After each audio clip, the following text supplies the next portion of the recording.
নতুন সিনেমার শুটিং নিয়ে ব্যস্ত সময় পার করছেন বলিউড সুপারস্টার রণবীর কাপুর। রামায়ণ শিরোনামে এই সিনেমা পরিচালনা করেছেন নিতেশ তিওয়ারি। সিনেমাটিতে রণবীর কাপুর ও সাই পল্লবীকে দেখা যাবে রাম ও সীতার ভূমিকায়।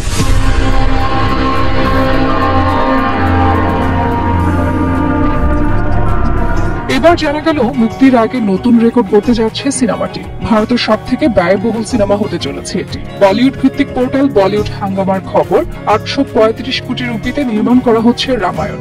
আর এই সিনেমাটি হতে যাচ্ছে এই পর্যন্ত বলিউডের সব থেকে বেশি ব্যয়বহুল সিনেমা। তাও এই খরচ হচ্ছে কেবল রামায়ণের পার্ট 1 বানানোর জন্য। এছাড়া এর আগে রণবীর কাপুর অভিনীত ব্রহ্মাস্ত্র পার্ট 1 নির্মাণে খরচ হয়েছিল 450 কোটি রুপি। এবার সেসব কিছুকে টপকে হিন্দি ছবির ক্ষেত্রে একটা বেঞ্চমার্ক তৈরি করে 835 কোটি রুপিতে বানানো হচ্ছে রামায়ণ।